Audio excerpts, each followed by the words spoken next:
A grand estate stands peacefully under a cloudy, flower-filled sky. A young blonde woman excitedly reads a letter, thrilling the older man and maid nearby by announcing that the news she dreamed of has finally arrived.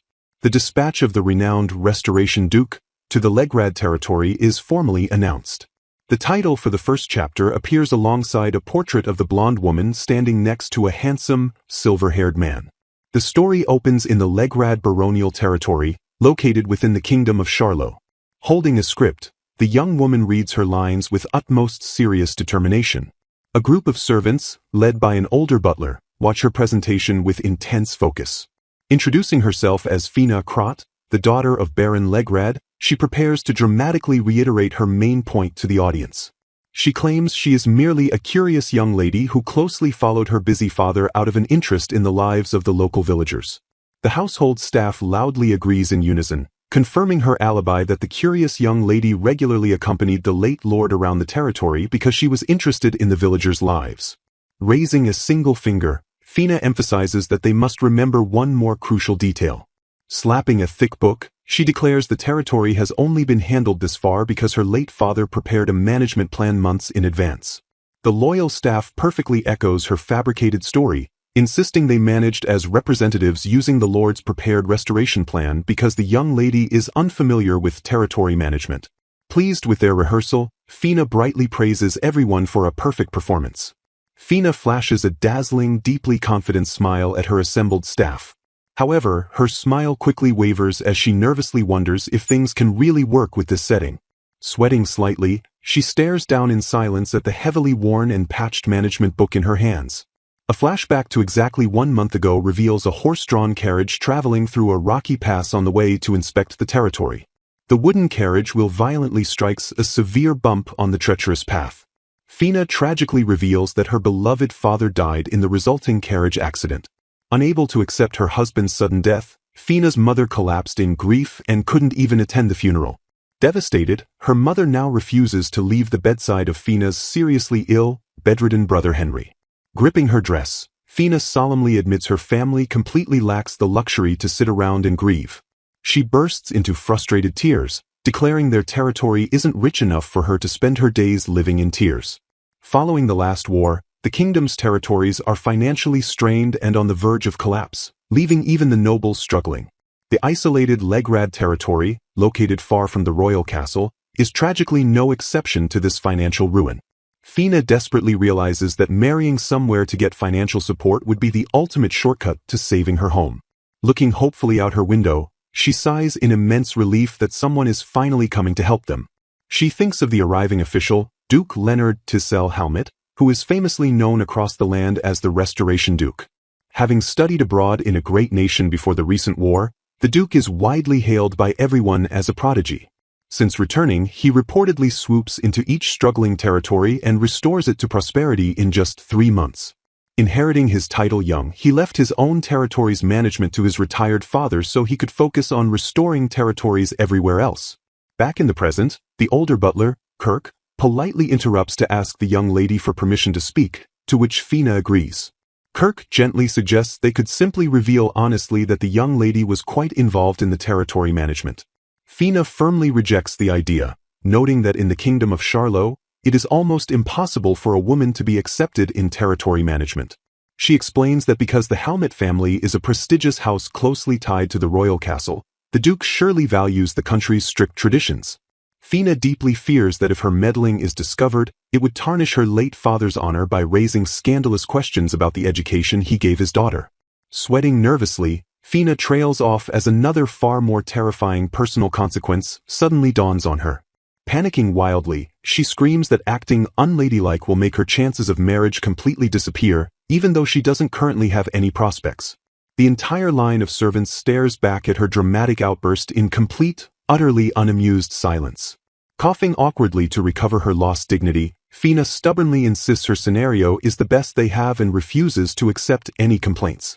Gesturing to the staff, she reminds them there is no time to change the setting now, as the Helmet Duke and his party are scheduled to arrive this afternoon. Slapping the heavy ledger, she reiterates that if her involvement is discovered, troubling whispers would spread that the Legrad baronial house gives women the same education as men. More importantly, she worries a scandalous reputation would make it completely impossible to find a young lady willing to marry her sick brother, Henry.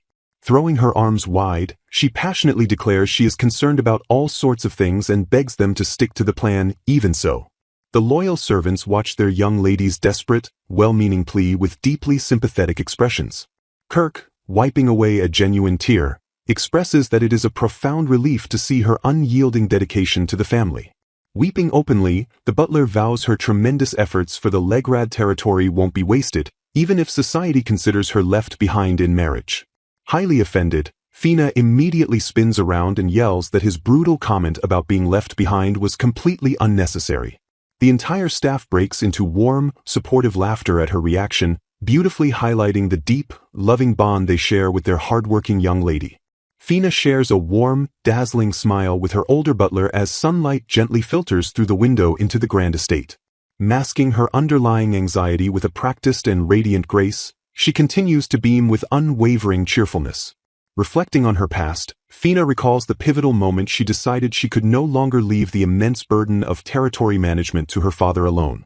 Cornering her reluctant cousin Raoul, she fiercely demanded he help her exhaustively research the Restoration Duke's past achievements. Traveling to personally inspect the territories the Duke had previously saved, Fina stared out at the thriving landscape and finally realized the sheer magnitude of his greatness. Clutching the intricate, leaf-crested pendant resting over her traditional bodice, she takes a deep breath to steady her wildly beating heart. As a maid carefully brushes her long blonde hair, Fina laments her lack of formal training, deeply wishing she had received a proper education much earlier in life.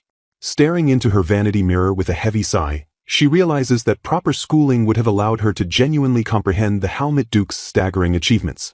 Panic briefly flashes across her face as she worries she might accidentally blurt out his unofficial moniker, the Restoration Duke, right to his face. A sudden gasp escapes her lips as the overwhelming pressure of her looming responsibilities crashes down upon her. Glancing back over her shoulder by the sunlit window, she silently pleads for the incoming Duke to at least allow her to be a little involved in the management process. Fidgeting nervously with her outfit, Fina questions if the new lace collar her mother painstakingly embroidered truly suits the dress. Her older maid reassures her with a warm smile, insisting the traditional shape of the gown looks exceptionally good on her. While Fina furiously sweats and complains that this isn't even a formal meeting, her maid laughs heartily, promising the young lady that she is far more beautiful than she realizes. Cupping her cheek in mild exhaustion, Fina dryly notes that a strictly formal meeting would actually be much less nerve-wracking than this suspenseful waiting. The heavy wooden doors of the grand entrance hall stand imposing and quiet as a neatly dressed servant waits at strict attention. Fina nervously waits at the bottom of the grand staircase, flanked by her impeccably lined-up staff as the main doors slowly begin to swing open. The tense silence shatters as the head butler formally announces the highly anticipated arrival of the Helmet Duke and his 2 accompanying members. Putting on her absolute best aristocratic smile, Fina graciously thanks the men for their long journey and warmly invites them to enter immediately. The grand doors fully open, revealing 3 sharply dressed noblemen standing in the bright sunlight as Fina formally welcomes them inside. Standing tall at the center of the trio is the legendary Leonard Tissell Helmet himself, flanked closely by his 2 loyal subordinates. With striking features and an air of absolute authority, Leonard steps forward, representing the direct order of His Majesty the King. The Restoration Duke practically glows with a blindingly brilliant aura, his handsome, stoic face leaving everyone in the grand hall utterly speechless. Fina and her entire staff instantly blush furiously, completely mesmerized and internally screaming over his unbelievably handsome face. Her heart pounds wildly in her chest as she remains hopelessly captivated by the sheer, staggering beauty of the man standing before her. Clutching her chest to calm her racing pulse, she marvels at how completely unfair it is that someone so highly capable at work is also incredibly good-looking. Snapping herself out of her daze, Fina internally scolds herself for staring, terrified that exposing her involvement in territory management would make them doubt the education of the Legrad baronial house. Regaining her perfect aristocratic composure, she elegantly bows her head, thanking them for traveling so far and expressing her eager anticipation for the next 3 months. The Duke's aides, Victor Ubaugh and Marlowe Gunter, step forward to respectfully acknowledge Miss Fina, offering their polite condolences for her father's unfortunate accident. The aides carefully mention the ongoing rumors they have heard, specifically that Fina has been actively handling the territory affairs in place of the grieving Baroness. Maintaining her carefully constructed alibi, Fina confidently confirms this, insisting she has merely been managing things within the strict limits of the plan her father left behind. Eager to deflect further questioning, she gestures toward the stairs and gracefully invites everyone to head to their rooms to rest or take a tour of the mansion. Shattering her polite deflection, Leonard immediately rejects the offer to rest, intensely declaring that he wants to see the management plan and get straight to work. Forcing a strained but cheerful smile, Fina completely hides her rising panic and obediently gestures for the determined Duke to follow her. Turning sharply on his heel, Leonard marches purposefully forward while Fina leads the way, her mind racing with pure anxiety. Sweating bullets under the pressure, Fina internally screams that this aggressive, zero-hesitation work mode is exactly what everyone expects of the legendary Duke. She closes her eyes and tries to project an aura of total calmness, practically burning up with nervous energy as they reach the study. Observing her stiff demeanor, Leonard narrows his sharp eyes, silently wondering if the flustered young lady is intentionally trying to hide something from him. Opening the door to the study, Fina desperately tries to steer the situation by gesturing politely for the Duke to take a seat on the comfortable sofa. The plush, two-seater sofa sits invitingly in the center of the elegantly decorated room. Flashing an overly eager smile, Fina quickly claims the massive executive chair behind the desk for herself, awkwardly directing him to use the guest's seating on the other side. Confused by her bizarre seating choice, Victor and Marlowe offer to take the heavy chairs, but Leonard simply ignores them and claims the seat opposite Fina. A tense, electric silence settles over the room as Fina stares blankly ahead, suddenly realizing the massive blunder she just made. Sweating profusely from her slip-up, Fina realizes she instinctively sat in the Lord's executive chair because she is so used to managing things from there, nearly blowing her entire cover. Resting his chin thoughtfully on his hand, Leonard casually flips through her father's ledger and smoothly remarks that the contents are not bad. He continues scanning the detailed documents with a piercing, analytical gaze, clearly processing the intricate territorial data at lightning speed. Leaning back critically, the Duke bluntly states that while the plan maintains the status quo, true restoration requires a concrete strategy for long-term improvement, causing Fina to dramatically wilt in defeat. Closing the book with unyielding authority, he announces that everything is just speculation right now, demanding a prompt investigation to build stronger backup plans immediately. Bouncing back with remarkable speed, Fina beams a brilliant, overly enthusiastic smile and loudly agrees that an investigation is exactly what they need. Leaning forward intensely, Leonard corners her by asking exactly what criteria was used to select crops in the reform plan, leaving her completely trapped and wondering how to find the requested materials without exposing herself. Fina insists there are soil surveys for each district, eager to hear the Restoration Duke's esteemed opinion. Someone feels an intense gaze lingering on them, momentarily blanking on where they had felt it before. Reaching for a heavy tome, a hand pulls the volume from the shelf with a polite excuse, suggesting the answers might lie within those very materials. A young aide turns to the Duke, admiringly noting how deeply the late Baron Legrad must have thought about managing his territory. Startled by the sudden attention, Fina utters a quiet sound of surprise as the Duke's gaze shifts directly to her. The Duke reflects that despite visiting several territories, he has never seen anyone create such a large map and keep it in a highly visible place. He observes that by dividing the region and posting monthly goals alongside achievements, anyone could instantly understand the territory's progress just by looking. Overjoyed by the praise, the young aide beams brightly while Fina gazes at the Duke, both marveling at what a brilliant idea the creator had implemented. The Duke points out that normally, even without such detailed physical aids, simply having a rough idea of the information in one's head is considered enough.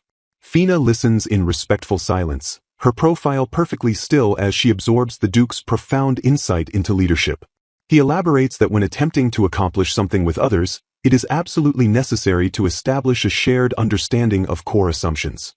Staring intently at the map, he deduces that its creator knew there must be zero discrepancies in anyone's mind regarding the massive goal of restoration. Fina's eyes widen and her cheeks flush deeply, profoundly moved by the Duke's precise and validating analysis of her father's work. Closing the heavy book, the Duke acknowledges he roughly understands the correct material, but emphasizes there is still room for consideration since crop arrangements remain unfinished. The thick ledger shuts with a definitive thud, signaling a pivot in their strategic planning. Fina immediately confirms his suspicion, stating she hasn't heard anything about seeds or seedlings being ordered yet. Analyzing the parchment, the Duke notes the territory is divided into 5 restoration sections and dictates that the current area will be further split into 2. Confused by this new strategic division, Fina stares blankly and asks why such a split is necessary. He explains that while the region seems consolidated, the West and East rely on entirely different rivers, fundamentally changing the priority of their tasks. Fina hesitantly speaks up, recalling that the embankment near the Eastern River is deliberately built higher than the rest. The Duke casually reveals that when he passed through the road, he personally took the time to check each riverbank. Absolutely astounded by his thoroughness, Fina gasps, shocked that he managed to inspect even the East and West rivers along that route. He meets her gaze with a sharp, unwavering stare, proving his utter dedication to the restoration effort. The aide sighs in exhausted awe, remarking that the Duke's work moves far too fast, yet he miraculously still arrived on time. The Duke grimly warns that just because recent years lacked heavy rain, the current amount of embankment might still prove insufficient for this year or the next. A chill of realization hits Fina as she comprehends that the embankment might catastrophically fail during a sudden flood. Planning his next move, the Duke declares he will inspect the logged area tomorrow, as remaining tree stumps from wartime logging pose a severe problem. Floating in a euphoric daze, Fina clasps her hands together, amazed that the famous Restoration Duke's reputation is absolutely no joke. Gazing at his handsome face, she sends a silent, emotional plea to her Father in heaven, asking if he is watching this miraculous encounter. Overwhelmed with immense respect, she mentally vows that the person she admires is truly the strongest of them all. The Duke and his aide continue to meticulously study the sprawling map, while Fina sits quietly across from them. Outside, the grand estate stands quiet and imposing under a dark, cloud-swept sky.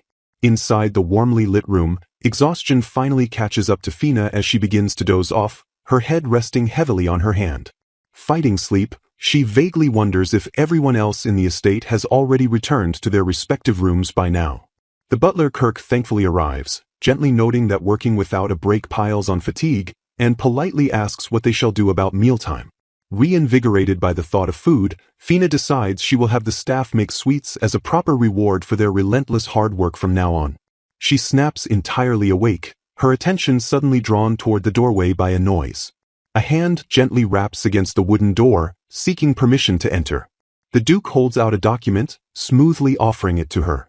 Clutching a ledger, Fina steps into the room and deeply apologizes for disturbing their work at such a late hour. She nervously explains she brought material he might want to review before tomorrow's inspection, admitting she feared it might be unnecessary. Cutting off Marlowe's affirmation, the Duke gracefully accepts her offering and thanks her for the late-night assistance. Marlowe smiles warmly down at the provided book, instantly recognizing its immense value to their current task. He happily declares the book incredibly helpful, noting it contains detailed weather records for the past year and a half. The Duke looks at Fina in quiet appreciation, his silent gaze validating her brave decision to interrupt them. Relieved and satisfied, Fina respectfully takes her leave and bids the men a good night before pulling the heavy doors shut. Leaning against the closed doors, she clutches her racing chest, breathlessly admitting how nervous she was because she didn't expect everyone to still be there. Exhaling a massive sigh of relief, she chuckles at her own anxiety, confessing she had agonized over what to do if they claimed the materials weren't needed. Her quiet footsteps echo softly down the long, empty corridor as she makes her way back. A profound sense of peace washes over her, incredibly glad she wasn't turned away at the gate simply because she is a woman. As morning breaks, Fina stands bathed in the gentle light, ready to face the challenges of tomorrow. Empty water pitchers and half-filled glasses sit abandoned on a table, quiet remnants of the previous night's intense strategic planning. Sitting comfortably in the study, Duke Leonard debriefs with his 2 trusted aides. A slender hand casually flips through the thick, ink-stained pages of the territory's detailed ledger. Recalling their late-night meeting, Fina's shocked exclamation about the Duke inspecting both the East and West rivers echoes in their minds. Her expression softens into a deeply impressed, relieved smile as she processes his immense dedication. Resting his chin thoughtfully on his hand, Duke Leonard turns to his men and casually asks what they think of her. One aide grins knowingly, noting that for a noble young lady, she is almost surprisingly capable. The Duke closes his eyes and quietly murmurs his absolute agreement. The second, slightly confused aide tilts his head and blankly asks what they mean by that assessment. Leaning in with a teasing smirk, the first aide playfully calls his companion incredibly slow on the uptake. Meanwhile, an exhausted Fina fights a losing battle against a massive, jaw-stretching yawn. Crossing her arms sleepily, she stares into space and wonders if she should finally excuse herself to get some rest. The Duke's sharp, perceptive gaze remains fixed on the future, entirely focused on the monumental task of restoration. A bright full moon hangs high above the quiet estate, marking the brief calm before the storm of their upcoming inspection. The next morning, a grand carriage and saddled horses await in the estate's sprawling courtyard as the staff gathers. Confident footsteps click against the cobblestones as the inspection party officially prepares to depart. Steeling herself for the journey, Fina declares that as the acting head of the family, she must fulfill her duties properly and inspect the site in person. The title card for the third chapter prominently features Fina and the Duke's carriage party preparing for their critical mission. Staring into the open carriage door, Fina freezes in place, fearfully telling Henry that this is the first time she has ridden in one since the fatal accident. A violent, uncontrollable tremor racks her body as traumatic memories of the crash suddenly flood her mind. The elderly butler Kirk notices her distress immediately, gently asking if her injured leg is causing her pain. Shaking off the fear with a brave smile, Fina insists she was merely reflecting on the past and boldly states she will be fine. Stepping out from the main estate, Duke Leonard and his sharp-dressed aides casually approach the concerned butler. Glancing toward the departing carriage, Leonard smoothly asks Kirk if the young lady has lingering trouble with her leg. Kirk solemnly explains that Fina injured it in last month's terrible accident, adding that she suffered occasional pain and required a cane until very recently. The Duke's eyes widen in sheer shock as he realizes there was absolutely no mention in the official report that Fina was involved in the crash. Regaining his icy composure, Leonard thanks Kirk for the crucial information and promises to keep it in mind. Drawn by powerful horses, the heavy carriage rolls swiftly down the dirt road toward the designated restoration site. Inside the rocking cabin, Leonard fixes his intense, unwavering gaze directly on the young noblewoman. Breaking the heavy silence, he directly confronts Fina, asking to confirm that she was indeed present at the accident that claimed her father's life. Startled but composed, Fina softly confirms that she, her father, and her younger brother were all riding in the doomed carriage together. Sitting opposite them, an aide gasps in utter disbelief at the shocking revelation of her presence during the tragedy. Fina offers a sad, quiet smile, gently nodding her head in solemn affirmation.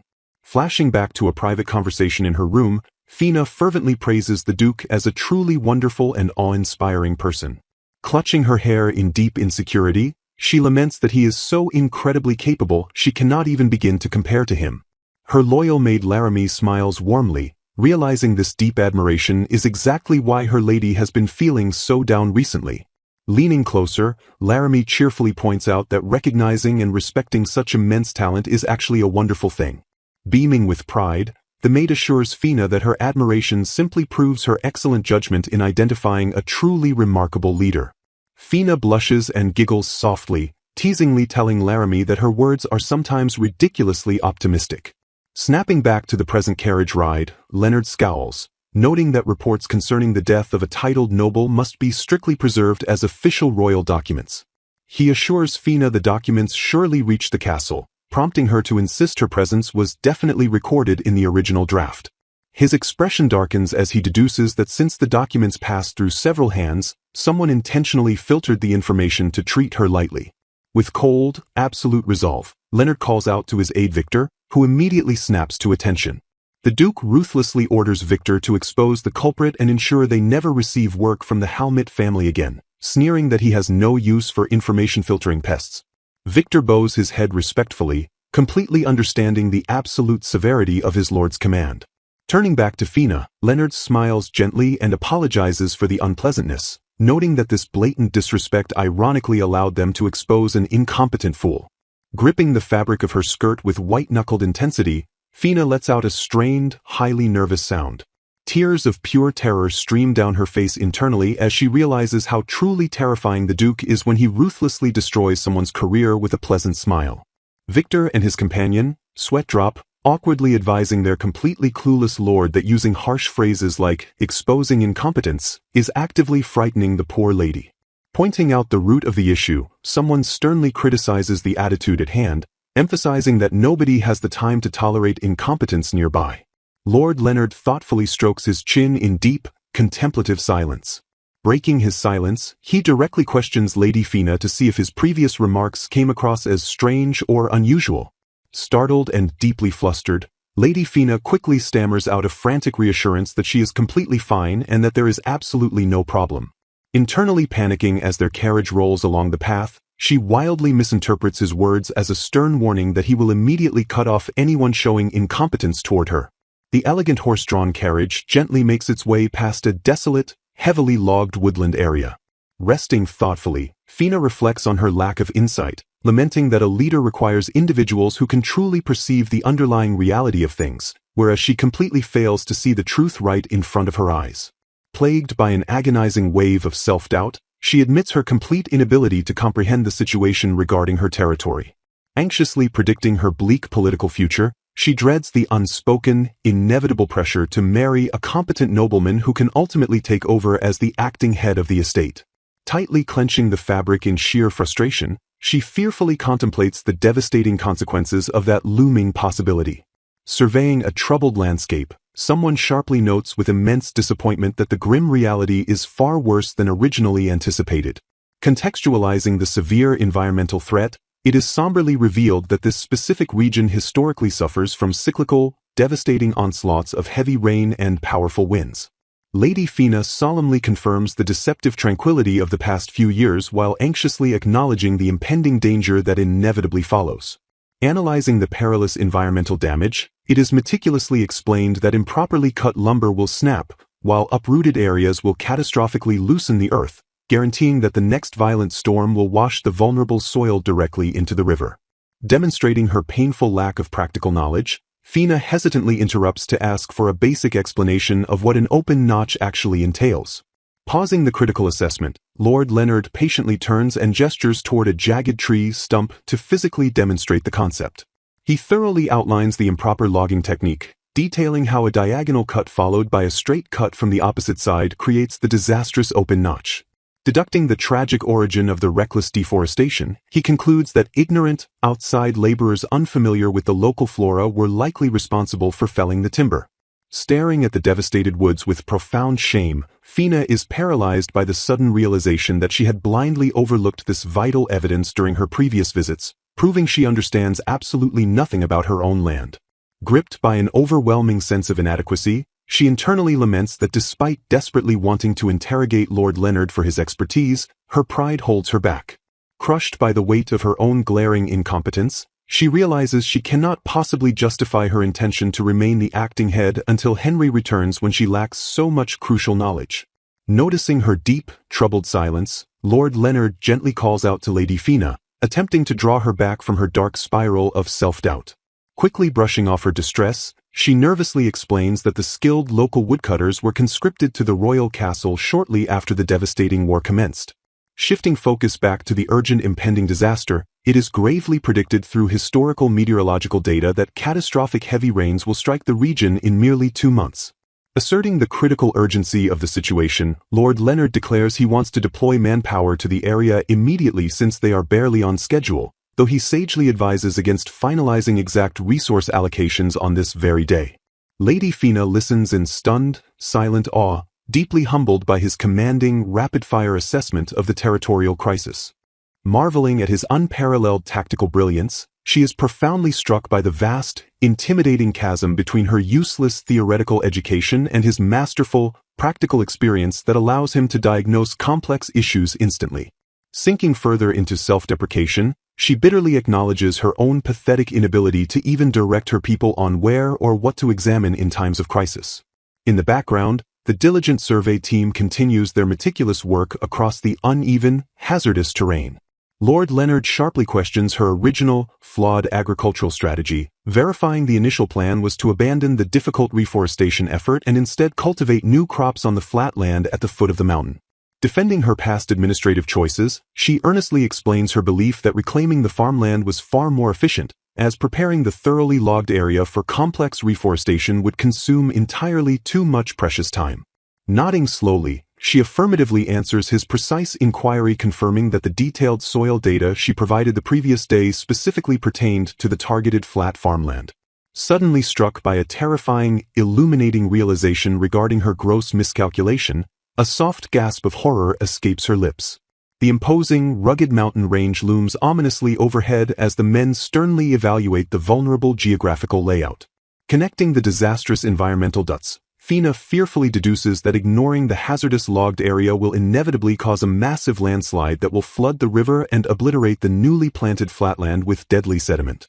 Validating her terrifying epiphany, Lord Leonard coolly and pragmatically confirms that, given the specific geographical location, total agricultural devastation is exactly what would occur. He expands upon the grim geographical reality, emphasizing that even if the flatland itself is pristine, relying on it without securing the highlands constitutes entirely insufficient flood control for successfully rebuilding the vulnerable territory. Springing into decisive, commanding action, Lord Leonard barks a sharp order to Victor Marlowe, urgently demanding his immediate assistance in meticulously measuring the compromised area. Obeying without hesitation, the highly disciplined survey team quickly spreads out across the rugged clearing to execute their precise topographic measurements. Turning back to test her rapidly expanding comprehension, Lord Leonard intensely quizzes Lady Fina on the strategic reasoning behind selecting this specific, critical location first. Trembling under the crushing weight of his expectations and her own ignorance, she nervously stammers her tearful, humiliating admission that she simply does not know the answer. Offering a neutral, measured response to her failure, he simply acknowledges her ignorance while she tightly clenches her fists in profound, silent agony over her embarrassing inadequacy. Drowning in a suffocating sea of despair, she hopelessly questions if she will ever possess the mental fortitude and practical wisdom required to truly understand her formidable responsibilities. Surrendering completely to her crushing inferiority complex, she bleakly admits defeat, deeply convinced that a sheltered, incompetent noblewoman like herself could never possibly grasp such complex, life-or-death territorial management. Lord Leonard casts a heavy, indecipherable gaze downward, silently processing her devastating lack of self-confidence and administrative prowess.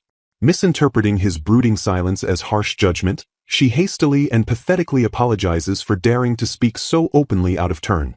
Instantly shutting down her unnecessary apology, Lord Leonard gently but firmly negates her assumption, signaling that her honest vulnerability was not a transgression at all. Displaying a rare, unexpected moment of empathetic grace, he solemnly takes the blame, admitting that he too erred by aggressively pushing an unnecessary and overwhelming question upon her. Releasing the unbearable tension of the excruciatingly long day, an exhausted, heavy groan escapes as the weight of the monumental task finally settles in. Later, seeking desperate sanctuary from her overwhelming inadequacies, Fina sinks deep into a luxurious, steaming bath, letting out a frustrated groan as the water loudly splashes over the rim. The experienced maid gently warns Lady Fina that continuously groaning while lying on her back might cause her throat to cramp painfully. Submerged in her warm, soothing bath, a deeply troubled Fina asks her loyal caretaker how someone actually becomes smarter, admitting her sheer helplessness because she does not even know which educational books to start reading to gain essential knowledge. Humming thoughtfully in response to the unexpected question, Laramie pragmatically suggests that at such a desperate point, the only viable option would be to formally invite an experienced tutor to teach her the necessary skills.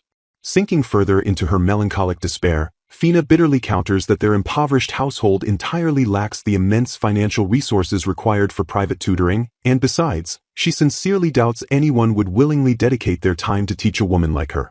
Pausing her rhythmic scrubbing for a brief, solemn moment, Laramie quietly acknowledges the harsh economic reality of their situation, softly conceding that her mistress's pessimistic assessment is entirely true. Shifting the heavy conversation toward pressing familial expectations, the elder maid gently reminds her that if she foolishly chooses to remain unmarried any longer, her already fragile mother would surely grieve over her bleak, uncertain future. A heavy, contemplative silence fills the steamy bathroom as the bathwater gently bubbles, echoing the young noblewoman's deeply conflicted inner turmoil. Suddenly shaking off her dark, suffocating mood, Fina sharply scolds herself for being excessively whiny today, abruptly changing the subject to mention that her grieving mother should also start taking proactive steps toward recovery. offering a warm, deeply affectionate smile as she scrubs her lady's bare shoulders. Laramie warmly reassures Fina that it is perfectly fine to vent her frustrations, playfully insisting that she actually does not complain nearly enough.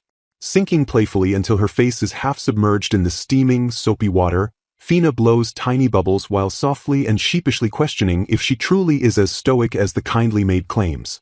Tilting her wet head back to gaze thoughtfully toward the high ceiling, a deep sense of lingering loneliness washes over the young noblewoman as she wistfully reflects on her isolating circumstances at times like this.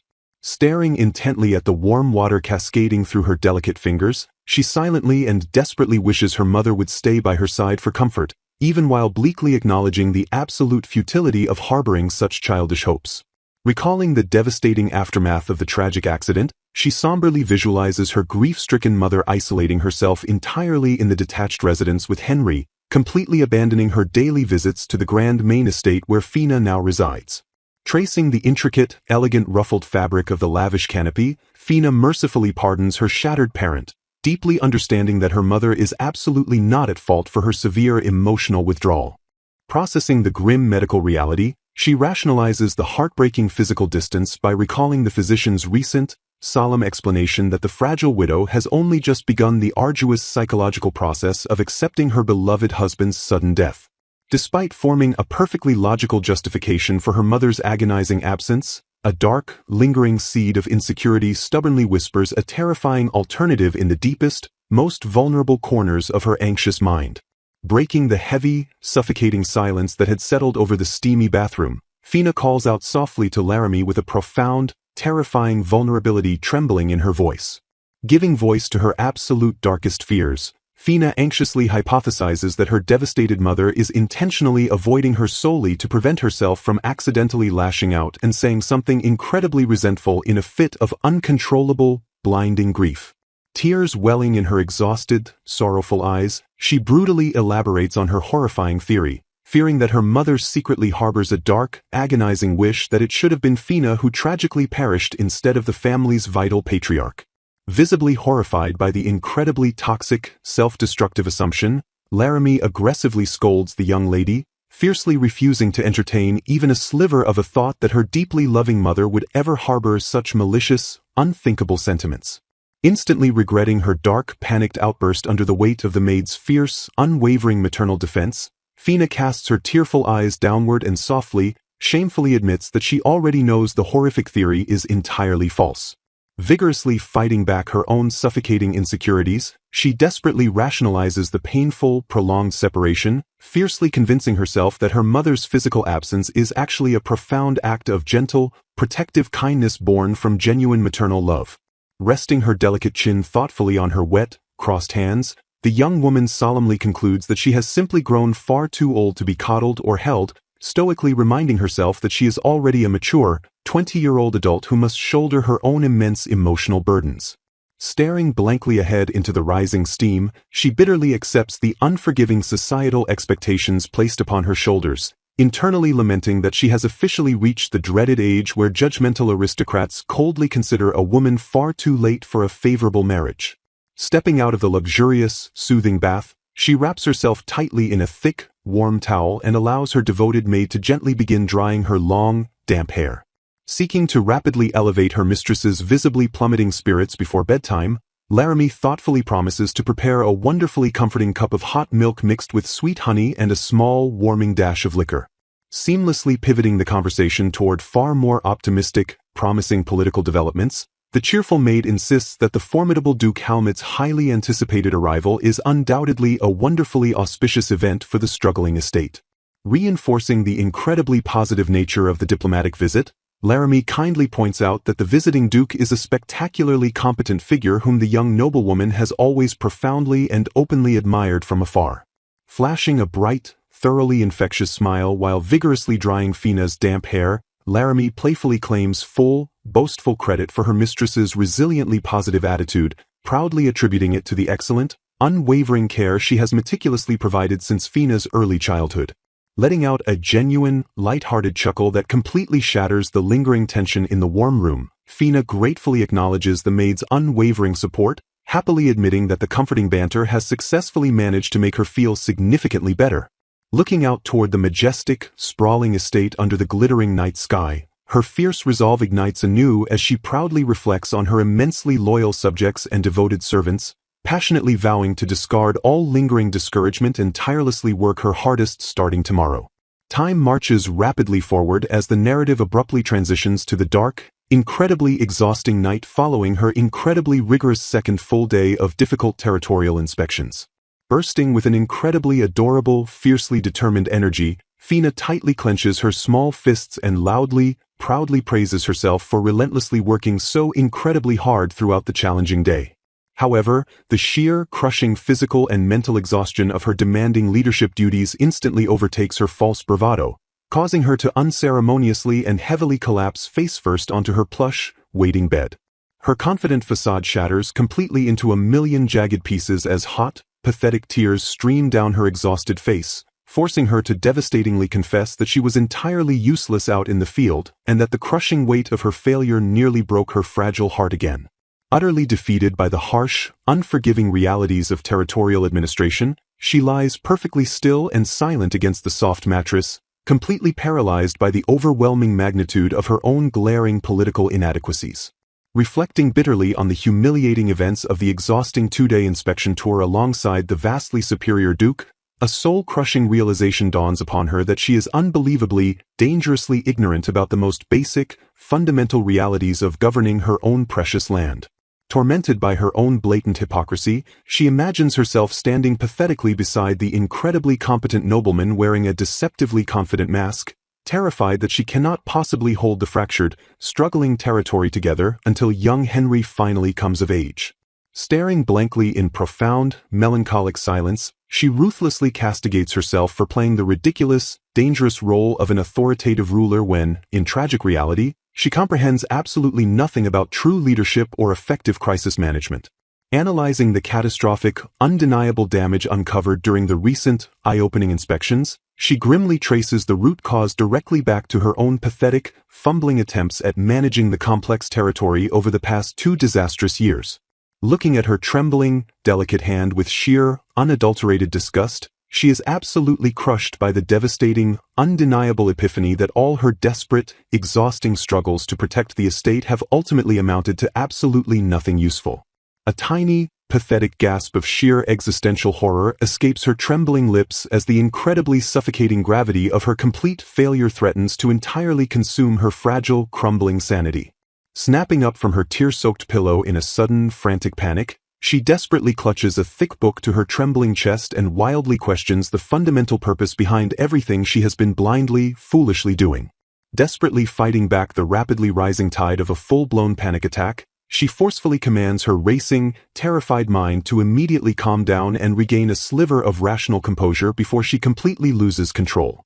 Seeking immediate external comfort to desperately anchor her spiraling, chaotic thoughts, her slender fingers tightly grip the ornate silver handbell and ring it with a sharp, urgent intensity. Responding instantly to the sharp, commanding chime ringing through the quiet halls, a diligent, attentive maid swiftly pushes open the heavy, ornate bedroom door and politely excuses her sudden intrusion into the private chambers. Quickly composing her tear-stained face, Fina addresses the young maid, Laura, and urgently requests a highly comforting, soothing mug of hot milk laced with a calming dash of alcohol and an extra generous, sweet helping of honey. Pressing a desperate finger to her lips in a conspiratorial gesture, Fina playfully begs Laura to keep the sugary, alcoholic treat an absolute secret from strict Laramie, complaining that the older maid had harshly scolded her just yesterday for being far too improperly indulgent.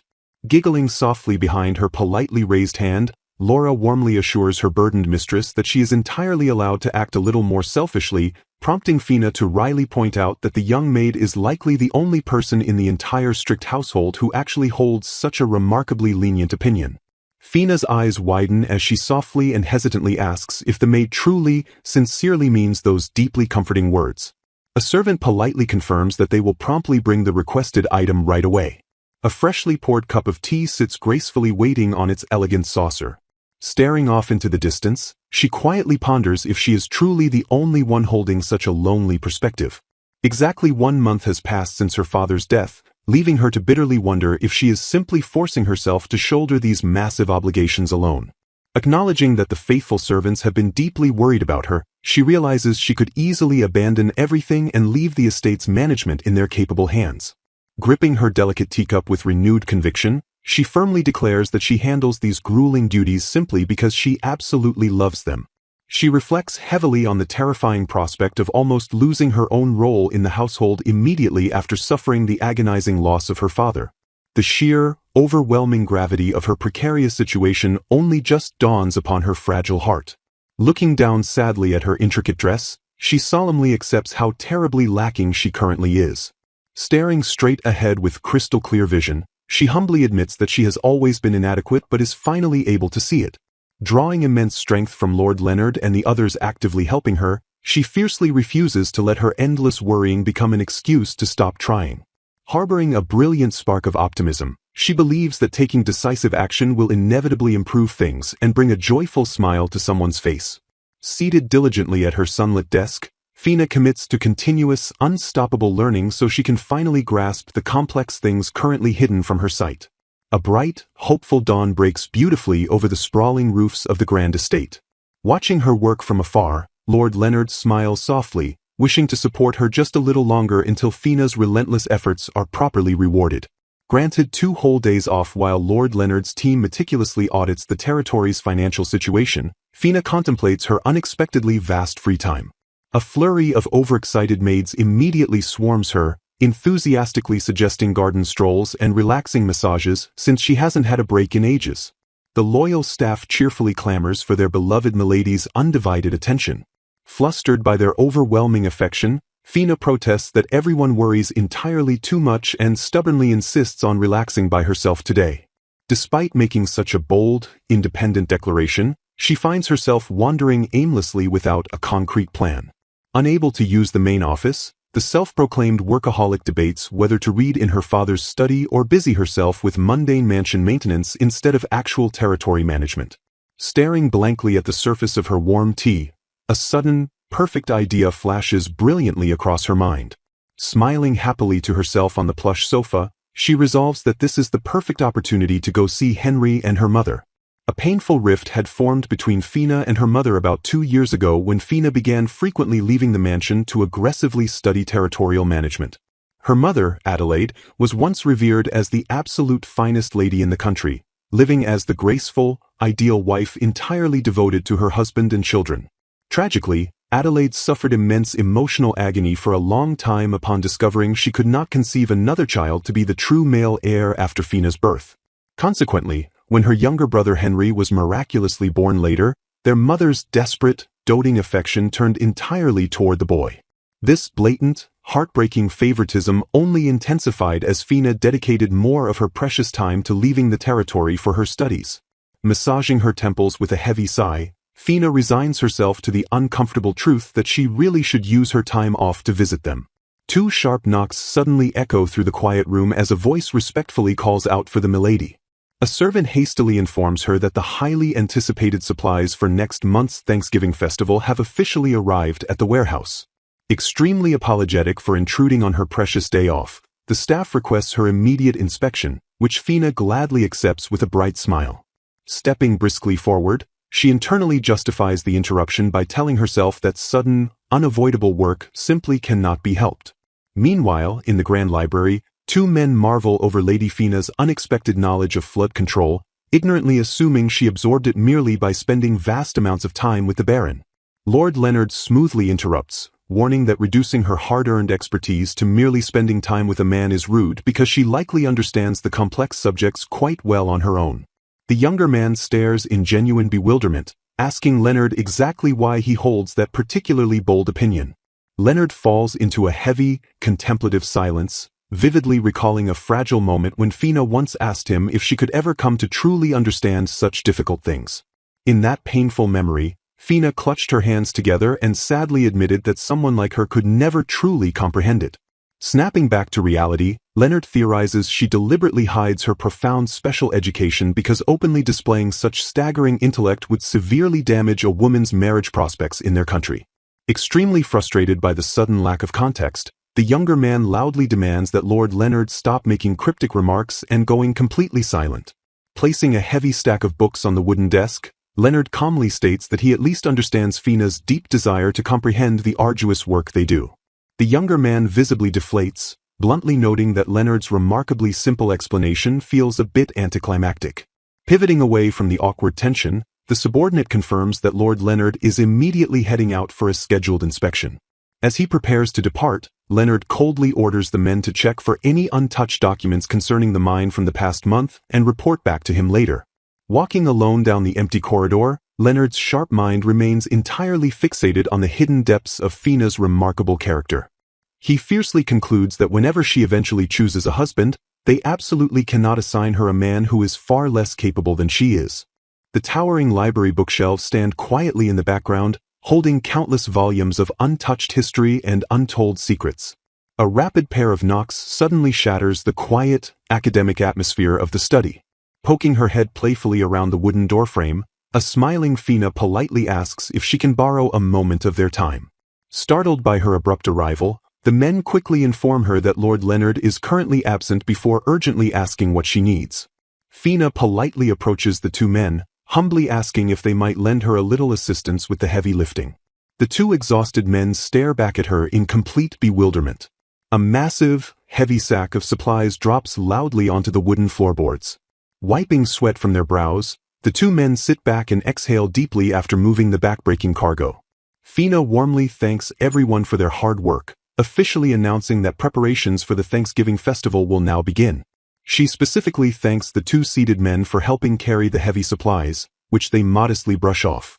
One of the men looks up thoughtfully, openly questioning the strange timing of holding a Thanksgiving festival.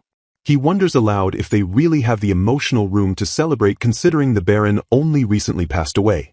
Fina calmly explains they couldn't cancel the prearranged festival, though it has been severely scaled down from a grand event to simply distributing small items locally. The younger man recalls that the heavy cargo they just carried consisted entirely of dried meat and flour. Fina confirms with a bright smile that the massive amounts of flour are exclusively meant for baking the traditional festival sweets. She fondly describes how local women now bake sweets for the children, who pick beautiful flowers in return to show their heartfelt gratitude. Fina explains that distributing purchased dried meat replaces the old shared game, acting as a profound mutual exchange of gratitude between the Legrad family, the people, and nature itself.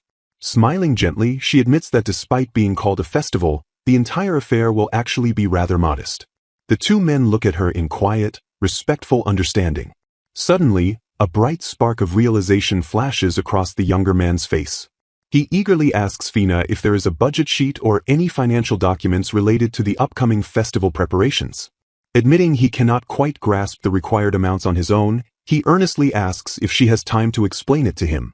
A gentle breeze blows through the quiet courtyard, scattering fallen leaves as Fina suddenly remembers something incredibly important.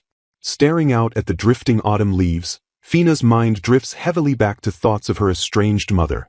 Clenching her hand over her chest, she firmly resolves that she absolutely must visit her mother tomorrow.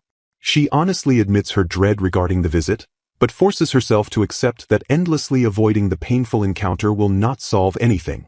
Pumping her fists with renewed, stubborn energy, she decides to simply push tomorrow's terrifying problems off until tomorrow actually arrives. Startled by her sudden, bizarre burst of energy, one of the men confusingly calls out her name. Blushing furiously, Fina waves her hands in panic and insists she was merely talking to herself about absolutely nothing. The scene fades into a bright, peaceful shot of rustling tree branches swaying gently against the empty sky. On the second day of her vacation, an older butler formally approaches the study to deliver an official letter straight from the royal castle. Lord Leonard carefully opens the sealed envelope, the heavy parchment rustling loudly as he scans the handwritten contents. Reading the royal document, Leonard grimly confirms his dark suspicions that the official report accurately placed Lady Fina inside the carriage during the incident. Leonard immediately requests the butler to summon the surviving escort knight for a direct interrogation regarding the horrifying accident. Pacing before the massive bookshelf, Leonard questions the nervous knight, deeply disturbed by the revelation that Fina remained trapped inside the carriage the entire time. The knight frantically explains that the precariously wedged carriage was too dangerous to approach in the dark, forcing them to wait agonizingly until dawn to rescue her. Leonard lowers his eyes in profound sorrow, his heart physically aching at the horrific thought of her waiting completely alone in the terrifying darkness. Gripping the edge of the desk, Leonard clarifies that the exact location of the tragic accident was a treacherous mountain. The knight points directly to a map, confirming it was a dangerous mountain pass long rumored to produce highly sought-after rare ore. Leonard's sharp eyes widen with a sudden, chilling realization about the true, hidden nature of that specific location. Suddenly, a soft voice interrupts from the doorway, politely asking if they can speak for a moment. The older butler turns his head in surprise, respectfully asking what the sudden visitor needs. Fina steps gracefully into the room holding a beautiful bouquet of fresh roses, momentarily stunning Lord Leonard. Approaching her with a gentle gaze, Leonard notices the vibrant bouquet and asks if she picked the gorgeous flowers straight from the garden. Fina smiles softly, explaining that she specifically gathered her mother's favorite flowers to bring to her over at the detached residence. Leonard stares intently at her, a profound mixture of unspoken emotions swirling deeply in his sharp eyes. Surprising Fina completely, Leonard respectfully apologizes for the sudden imposition and boldly asks if he may accompany her. He smoothly justifies his surprising request by stating that, as the late Baron's grieving widow, he absolutely must formally offer her his deepest condolences. Standing beside the sunlit window, he adds that even if she rejects the condolences, he simply wishes to introduce himself as someone staying under her care formally. Fina immediately agrees with his flawless logic, sheepishly apologizing that her family hadn't already officially invited him to do so.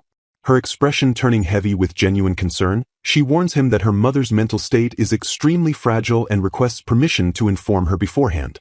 Leonard nods with solemn understanding, entirely accepting her incredibly reasonable and cautious condition.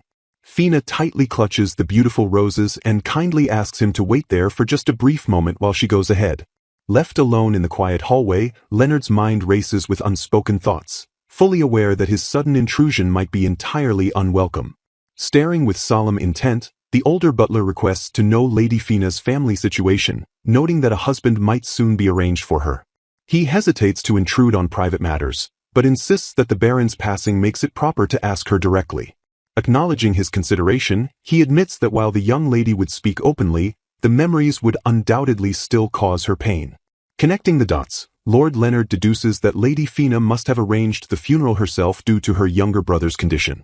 The butler proudly confirms that Fina is simply exceptional for handling documents her mistress never touches, a reality deemed normal in this country. Clearing his throat, the older man confesses he would not normally discuss such delicate matters with a stranger whose character he doesn't fully understand. He solemnly explains that failing to produce a male heir places tremendous pressure on a noble house, heavily burdening both the mother and the children. A fleeting memory of a young, observant Fina underscores the tragic reality that highly intelligent children often bear the brunt of this noble pressure. Absorbing the heavy political implications, Leonard quietly remarks that this intense conversation is apparently what constitutes small talk.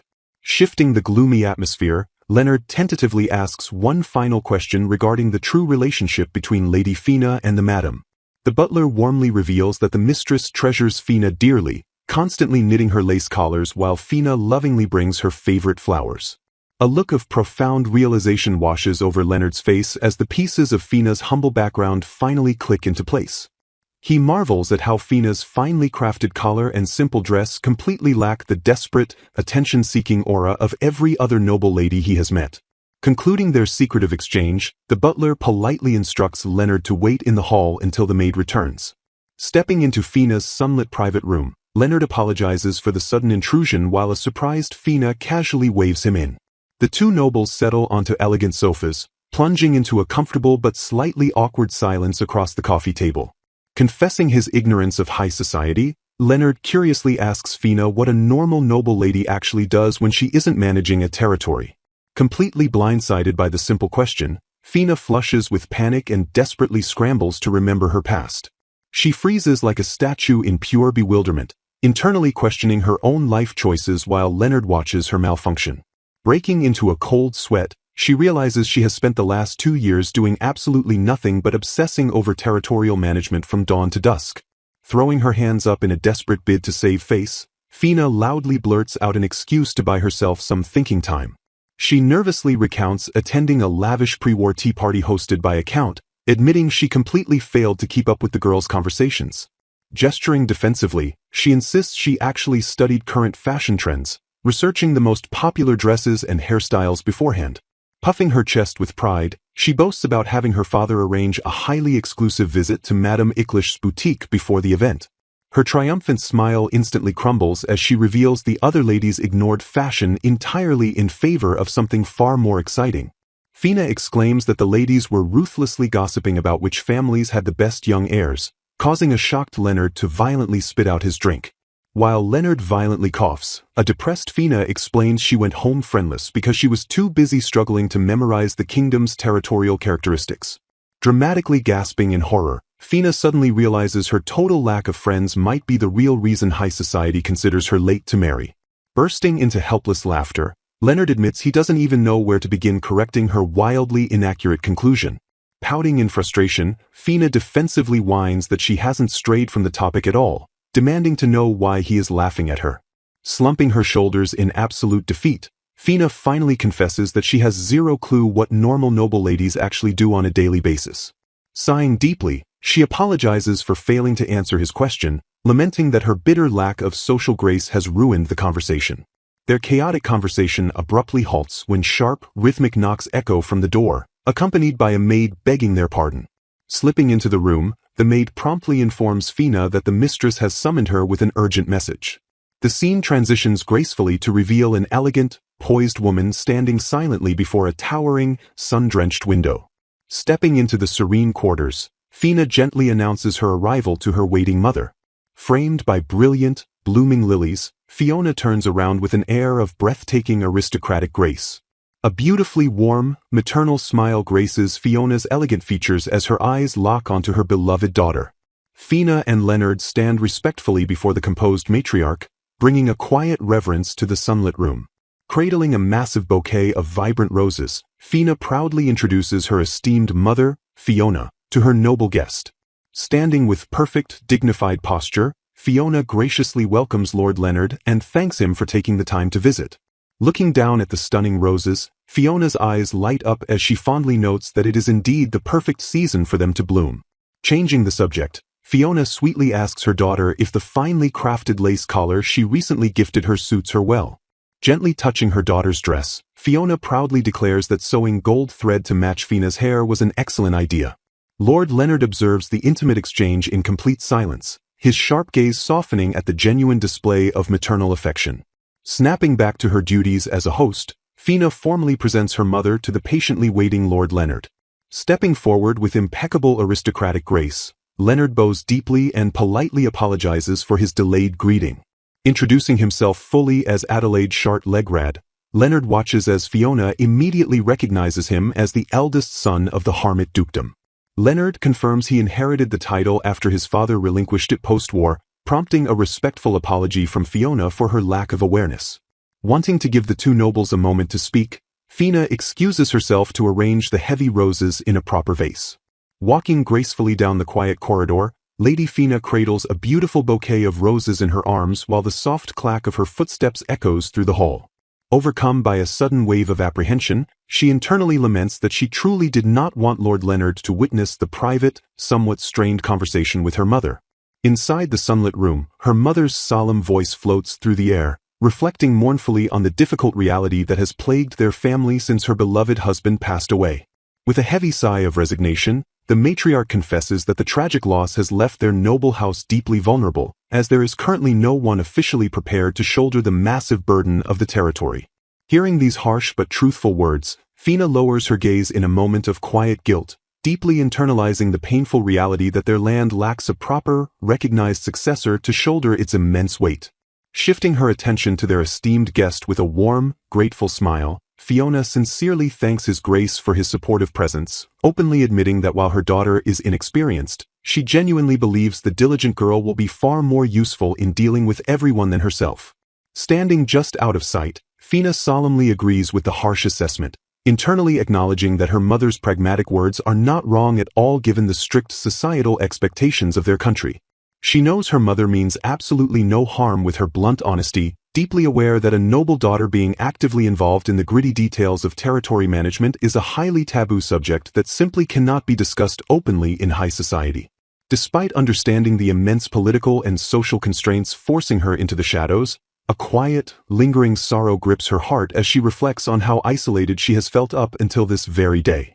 Clutching the roses tightly as tears well up in her eyes, Fina silently cries out to the empty hallway, desperately wishing someone knew that she has been trying her absolute best to keep the family afloat, doing whatever she could manage one small task at a time. Back inside the room, Lord Leonard interrupts the matriarch's self-deprecating speech with a gentle, reassuring smile, firmly declaring that Lady Fiona has actually been doing quite well in her exhaustive efforts. Hearing this unexpected praise from such a distinguished nobleman, Fina gasps softly, her eyes widening in profound shock as his words strike deeply into her lonely heart. Hiding safely behind the heavy wooden door, the overwhelmed young lady clutches her bouquet to her chest, her cheeks burning with a fierce blush as she breathlessly murmurs Lord Leonard's name. Tears of profound relief and deep-seated insecurity stream down her flushed face as she continuously berates herself as useless and completely insufficient, fiercely denying the sudden validation she has just been gifted. A single, shimmering tear escapes her wide, emotional eye, capturing the overwhelming rush of long-repressed feelings bubbling to the surface. Flashing back to a beautiful, sunlit memory of offering a lace collar, Fina realizes the painful truth behind her tears, silently confessing that deep down, she only ever wanted someone to acknowledge and praise her tireless efforts. Standing in the lonely shadow of her massive responsibilities, she admits how bitterly isolated she felt after her father passed away, forced to toil in absolute secrecy with absolutely no one to officially acknowledge her grueling work. Fiercely slapping her cheeks to banish the tears, Fina happily forces herself to hold back her emotional breakdown, firmly reminding herself that she mustn't get carried away by what was obviously just a standard social courtesy from the polite lord. Composing her delicate features and stepping smoothly into the room, she presents the lush, blooming roses to Lord Leonard, gracefully apologizing for keeping him waiting. Accepting the beautiful gesture with a calm, appreciative demeanor, Leonard thanks her softly and casually announces that he will place the freshly cut flowers down. Watching the two young nobles interact with quiet dignity, the elegant matriarch smiles warmly and notes that the vibrant roses are truly splendid in their full bloom. Fina gazes softly toward the grand window, the quiet tranquility of the moment allowing her racing heart to finally settle into a peaceful rhythm. Stepping toward the grand balcony, Lord Leonard stares thoughtfully out into the bright estate, his sharp mind silently processing the complex family dynamics he has just witnessed. Standing side by side on the elegant balcony, the two young nobles quietly observe the lush, sprawling estate grounds framed by the beautifully arranged roses. Breaking the comfortable silence, Fina sincerely thanks Leonard for accompanying her today, though he quickly brushes off the gratitude by insisting he only came to formally pay his respects. Refusing to let his humility diminish his impact, Fina earnestly insists that she was greatly helped simply by having him there, to which Leonard offers a simple, affirming nod.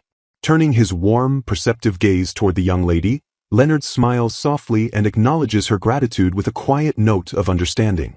Bringing up their earlier, chaotic conversation in her private room, Leonard smoothly pivots the topic by reminding her that he previously admitted he didn't understand what a normal noble young lady actually does with her time. Looking wistfully at the horizon, Fina imagines a picturesque, aristocratic life of gentle conversations and lace knitting, sadly confessing that her mother likely wanted to spend each day having proper tea with her just like a normal family. Deeply relating to her lack of traditional aristocratic grace, Leonard thoughtfully touches his chin and admits he isn't very good at those refined social activities either, prompting a surprised but understanding smile from Fina. Opening up about her true past, Fina casually explains that after the brutal war ended, she spent all her time going out with her father to help organize the endless mountain of official documents.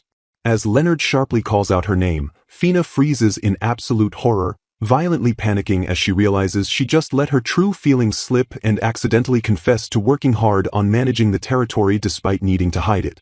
Calmly destroying her fragile illusion of secrecy, Leonard points out that anyone could easily tell she was the one transcribing the official reports by simply comparing the handwriting on the recent documents with the older ones her father wrote. Utterly defeated by his flawless logic, Fina's eyes swirl with intense embarrassment as she groans in despair, utterly mortified to discover she was so easily found out by something as simple as her own handwriting. Trembling with a mix of awe and embarrassment, Fina mutters that this sharp deduction is exactly what she expected of the brilliant Lord Leonard, sadly concluding that she is incredibly far from the ideal young lady her mother originally hoped for. Despite her heavy guilt over failing to meet societal expectations, Fina looks up with a serious, devoted expression, firmly declaring that her kind mother has never once blamed her for stepping up to save the family. Blushing shyly, she awkwardly rubs her arm and confesses that their current relationship is a little strained and distant precisely because of these taboo political choices overshadowing their lives. Closing his eyes in thoughtful consideration, Leonard admits he completely lacks an understanding of women's feelings in general, yet he confidently assures her that he can clearly tell she and her mother do not detest each other. Based on his brief but insightful conversation with the matriarch, Leonard deduces that Fiona is a highly intelligent woman who likely believes it is politically and emotionally best to keep a safe distance from her daughter for the time being. Deeply moved by his perceptive analysis of her fractured family dynamic, Fina lowers her gaze, softly whispering that talking about such intimate struggles is incredibly embarrassing. Quickly waving off her shame, Leonard casually reveals his own fractured past, explaining that as someone who abandoned his territory to his father and wandered about, he wouldn't want to talk much to his parents either, shocking Fina with his blunt relatability. Expanding on his surprisingly distant upbringing, Leonard calmly explains that while he respects and cares for his parents, being thrown into boarding school at age 7 as a prodigy and studying abroad means he has spent less than half his life with them, leaving them completely unsure of how to treat each other now. Fina tilts her head in utter confusion, her eyes widening as she tries to process the sudden, overwhelming revelation about the seemingly perfect nobleman's highly flawed family life. Connecting the emotional dots, Fina is deeply moved to discover that even the flawless Lord Leonard struggles with family troubles, suddenly realizing that he was specifically sharing this painful history to make her feel less alone. Staring at him with profound awe, she warmly tells him that to her, he possesses the vast, comforting insight of an ancient sage who has lived 100 years. Completely missing the romantic awe in her voice, Leonard deadpans that they are only 7 years apart in age, flatly rejecting the 100-year compliment as a massive, illogical exaggeration. Frustrated by his sudden density, Fina hilariously realizes that his deeply personal story was, in fact, an incredibly awkward attempt to comfort her. Shocked by her sudden outburst, Leonard recoils with wide, panicked eyes, completely flustered that his subtle attempt at emotional support was called out so directly. Blushing furiously, Fina nervously rambles that she assumed he was pitying her because she isn't very smart, only to hilariously question her own intelligence in the process. Defeated by the chaotic turn of their conversation, Leonard's sharp eyes soften beautifully as he quietly admits he doesn't fully understand the situation, but sincerely praises her for doing incredibly well regardless. Reflecting on Leonard's guidance, Fiona realizes she has been executing the plan in her own unique way over the past month. Deeply moved, she blushes intensely as his clear words of praise seep directly into her very being. Breaking the reverie, Leonard seriously points out that there is still one specific thing he needs to address. He gently suggests they delay this important conversation and discuss it fully tomorrow. A little disappointed, Fiona silently wishes she could have savored this warm, validating feeling just a little bit longer. The very next day, they convene in the formal parlor to begin their scheduled administrative discussions. Blushing in apology, Fiona explains that the mine survey has been completely on hold for a month because of the road where the tragic carriage accident occurred. Gripping her skirt tightly, she looks to Lord Leonard and asks if he truly considers this delayed survey to be a vital item. Leonard pragmatically explains that while the initial investment is heavy, putting it off could cause immense regret if good ore is found, so he insists on dealing with it first. He reassuringly tells her that she does not have to go herself once the specialists are arranged, offering to handle the proceedings from there. Fiercely determined, Fiona insists on accompanying him to explain the mine's interior, confessing she is the only one updated on recent inspections and still needs to lay flowers at the accident site. Seeing her firm resolve, Leonard agrees that once all arrangements are securely made, they will journey to the mine together. Shifting his attention to a nearby maid, Leonard politely requests that Victor and Marlowe be summoned to the room. Watching him issue the order, Fiona has a sudden, quiet revelation. She realizes Leonard purposefully sent Lord Victor and Lord Marlowe away because he thoughtfully anticipated she might find it hard to speak freely in their presence. Overwhelmed that he considers her feelings as much as her work, she feels deeply happy but undeniably embarrassed by his attentive care. Suddenly, a piercing scream shatters the quiet atmosphere of the manor. Recognizing the terrified scream as her maid Laura's voice, Fiona and Leonard immediately leap into action. The pair rush frantically toward an outdoor wooden shed, wondering what could have caused such a terrible fuss among the gathered staff. Trembling in absolute fear, Laura frantically explains that something unexpected brushed directly against her feet. Peeking into the dim structure, Fiona gasps as she registers the chaotic scene. The staff explains that a squirrel managed to sneak in through a split in the wooden wall, heavily damaging the stored supplies and potentially eating the nuts. Bowing in deep shame, Laura sincerely apologizes for causing such a massive disturbance over a simple pest.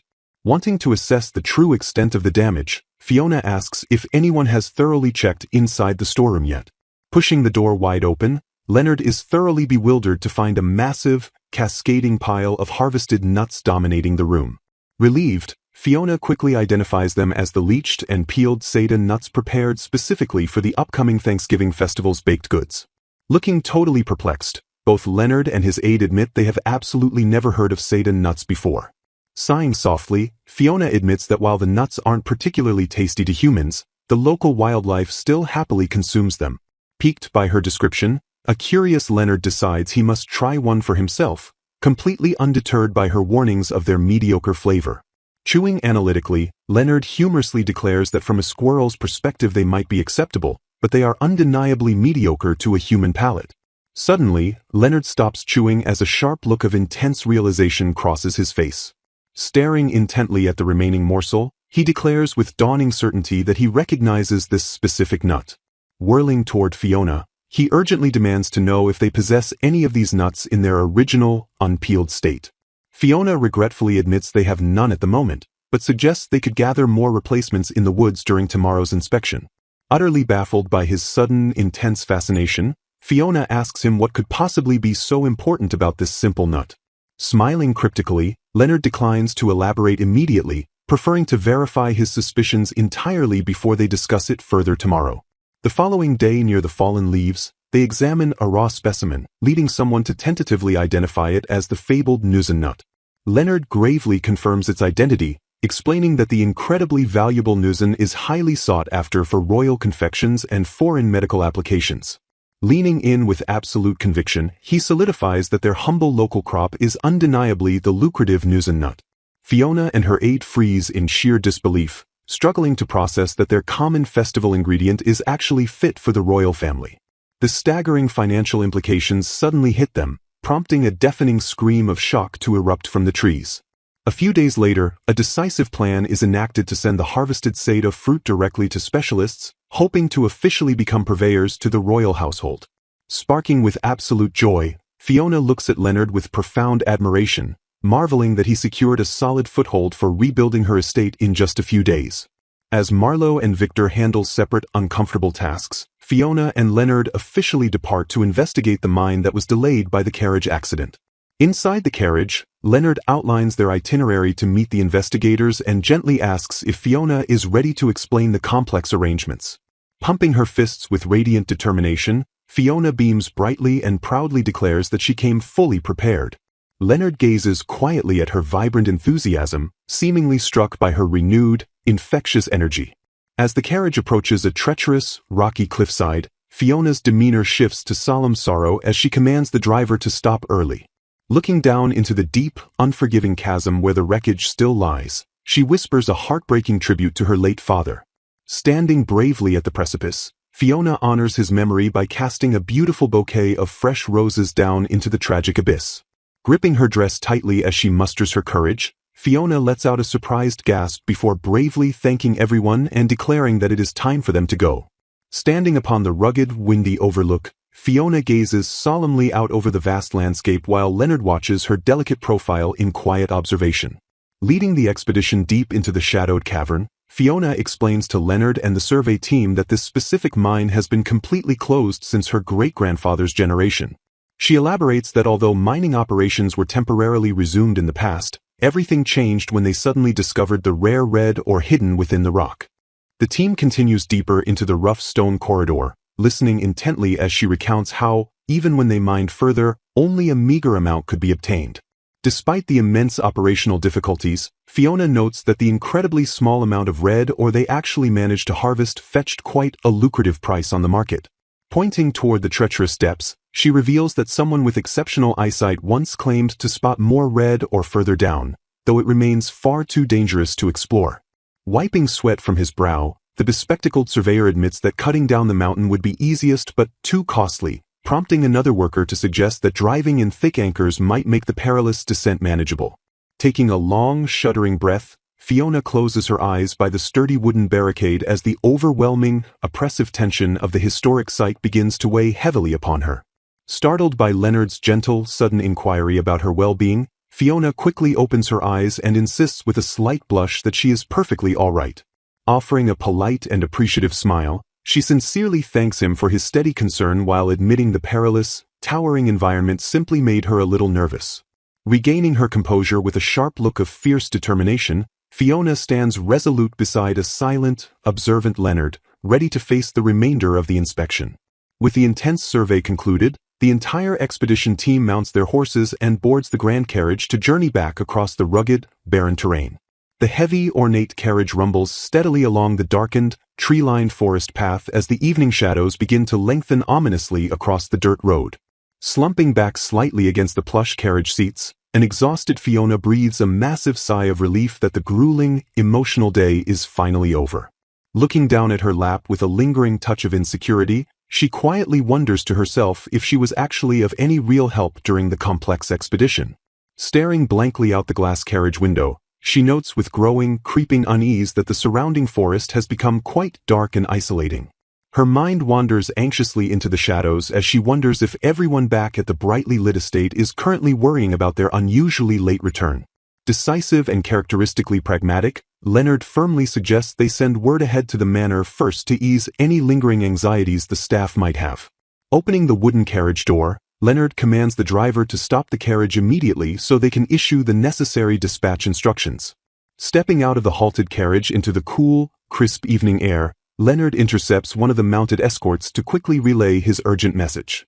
Fiona watches the brief exchange quietly from the darkened carriage interior, her vision blurring slightly as a sudden, overwhelming wave of inexplicable fatigue washes over her.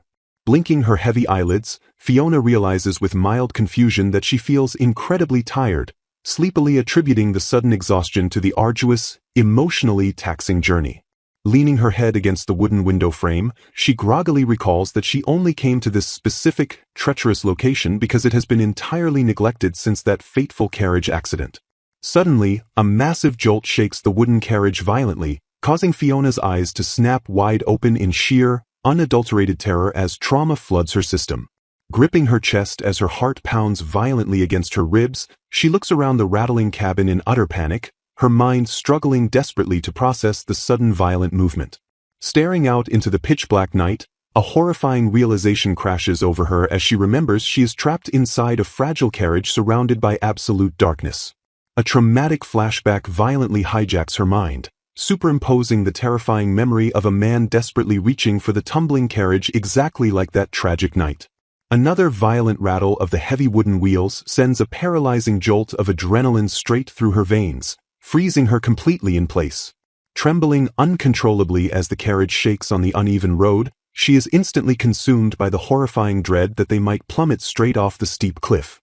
Curling her fingers tightly into her skirts, hot tears well up in her wide, panicked eyes as she admits out loud just how utterly terrified she is. Suddenly, a large, warm hand firmly grasps both of hers, breaking through the paralyzing, icy cold of her immersive traumatic flashback. Still caught in the terrifying, disorienting haze of her memories, Fiona looks down at the comforting hand and confusedly whispers her father's name. Hyperventilating as tears stream continuously down her flushed face, she painfully relives the exact moment her father fell from the cliff, her breathing spiraling completely out of control. Leaning in incredibly close, Leonard firmly holds her trembling hands and gently calls her name, promising her softly that everything is all right. He repeats his comforting reassurance with unwavering calm, his steady presence acting as an anchor to pull her back to the reality of the safe, stationary carriage. Guiding her patiently through a grounding exercise, Leonard instructs her to take a deep breath, hold it for a moment, and then slowly exhale to calm her frantic heart. Clutching his strong hand desperately, Fiona cries out between painful, ragged gasps that her chest hurts far too much to breathe properly. Gently patting her long hair with his large, comforting hand, Leonard soothingly urges her to focus entirely on the gentle rhythm of her breathing. Pulling her close into a protective, warm embrace, he assures her they will head back soon, as Fiona slowly begins to fully recognize the comforting warmth of his presence. Safe within his strong arms, she breaks down completely, remembering the pure, shattered innocence of how desperately she had wanted to go back home together on that fateful day. Tears cascading down her flushed cheeks, she painfully visualizes walking alongside her father and Henry, sharing warm, bright laughter that was abruptly and permanently stolen away. The agonizing weight of her deeply unresolved grief finally breaks her resilient facade, and she lets out quiet, heart-wrenching sobs directly into Leonard's chest. Holding her securely, Leonard remains a silent, steadfast pillar of immense support as Fiona wails loudly, finally releasing the immense, crushing trauma she had been suppressing for so long. Completely exhausted from her intense emotional breakdown, Fiona eventually falls into a deep, peaceful sleep, resting her heavy head gently against Leonard's shoulder as the carriage rides on. Arriving back at the grand estate, a frantic maid rushes out in deep concern as Leonard steps carefully down from the carriage, carrying the sleeping Fiona in his arms. Carrying her effortlessly up the sweeping grand staircase, Leonard urgently orders the flustered butler to arrange for a doctor just in case, and to prepare something warm for when she finally wakes. The butler watches in absolute, wide-eyed shock as Leonard strides powerfully up the stairs, deeply protective of the exhausted, emotionally drained lady resting securely in his arms. Gently tucked into the soft sheets of her own bed, Fiona sleeps soundly with a peaceful, untroubled expression, her traumatic exhaustion finally catching up with her. Standing vigilantly by the wooden doorway, Leonard watches over her sleeping form with a tender, protective gaze, ensuring she remains entirely safe through the night. Adjusting his crisp collar with practiced precision, Leonard silently anticipates the maid's imminent arrival. Catching sight of a heavy object resting unattended, Leonard pauses his morning routine with an inquisitive, sharp hum. The ornate, crest-embossed cover of the mysterious book rests silently on the desk, practically radiating an aura of hidden secrets. Assuming the thick tome to be a diligently kept personal diary, Leonard openly remarks on the mysterious owner's steadfast, unwavering dedication. Reading the elegantly scripted cover aloud, he sharply questions why the text specifically pertains to Count Colt's territory and the earldom of Cole. Suddenly interrupted by a crisp, echoing knock, Leonard stands defensively holding the heavy journal in the quiet confines of the bedroom. Gripping the thick tome firmly against his chest, Leonard casts a sharp, highly observant glare directly over his shoulder. The arriving maids politely interrupt his solitude, respectfully requesting him to step outside so they can properly assist the lady in changing her intricate clothes. Agreeing gracefully without a single moment of hesitation, Leonard completely entrusts the delicate task to the highly capable serving staff. With a quiet, patient demeanor, Leonard waits outside in the brightly lit hallway as the two maids hustle inside bearing a stack of freshly folded garments. Staring thoughtfully downwards at the wooden floorboards, Leonard quietly ponders the sudden situation while a subtle, knowing smirk dances across his lips. Examining the elegant cursive spelling out the earldom of Cole once again, Leonard forcefully realizes the true, weighty gravity of the text in his hands. He stares in genuine, wide-eyed astonishment, questioning aloud if Miss Fina actually compiled this entire intricate record entirely by herself. Reflecting grimly on a physician's stern warning, he intensely acknowledges that her dangerous symptoms might easily manifest again and require extreme caution moving forward. He intensely remembers the urgent medical advice demanding they shield her from any traumatic reminders of the accident, desperately hoping time will eventually resolve her deep psychological wounds. Meanwhile, a deeply troubled Miss Fina solemnly agrees to her heavily restrictive circumstances while her intricate, lace-trimmed gown perfectly highlights her noble standing. Clutching her head in profound, crushing embarrassment, Fina bitterly laments the terrible fact that she inadvertently caused such a massive, chaotic panic among the entire household. After the shocked maids aggressively question why she isn't actively riding in the carriage, Fina confesses she has absolutely no memory of the return journey and assumed she had merely passed out from sheer, overwhelming exhaustion. Bowing her head in sincere, desperate apology to Lord Leonard for the massive uproar, she is quickly reassured that the staff also severely lacked proper consideration for her incredibly fragile state. Leonard instantly establishes strict new safety protocols for her absolute protection, commanding her to only ever ride carriages when accompanied and strictly during bright daylight hours. Completely blindsided by this heavy, unexpected restriction, Fina hesitates visibly and attempts to interject with a desperate, frantic counterargument. She passionately pleads to face her crippling fears head-on, optimistically suggesting she might quickly overcome the terrifying trauma if she just forces herself to get used to the carriage rides again. An older attendant swiftly and loudly rejects her insanely risky proposal, while another nervously suggests practicing with extremely short nocturnal carriage rides to slowly build her tolerance. Leonard fiercely cuts off her arguments about future inspections by grimly asserting that her severe symptoms are far worse than she realizes, emphasizing that absolutely only he truly witnessed the terrifying extent of her total collapse. Fully aware of her fiercely stubborn bravery and absolute aversion to causing trouble, Leonard absolutely refuses to let her casually dismiss the trauma just because her fragile memory conveniently erased the harrowing incident. As the older servant utterly panics over her highly inappropriate bargaining with a powerful lord, Leonard firmly reiterates that despite her admirable forward-looking nature, he cannot possibly ever consent to such reckless exposure. Groaning heavily at his irrefutable, rock-solid logic, Fina listens intensely as Leonard darkly warns that another identical trauma might permanently shatter the merciful amnesia protecting her fragile mind. Looking at her with deeply empathetic yet impossibly stern eyes, he gently instructs her to aggressively build her confidence through alternative tasks and patiently let time weave its slow, natural healing magic.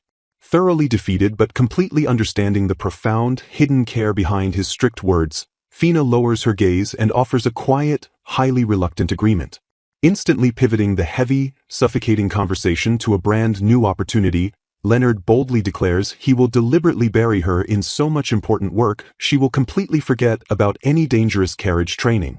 Startled completely by this sudden, intensely demanding proposition regarding her workload, Fina blinks up at him in wide-eyed, absolute confusion.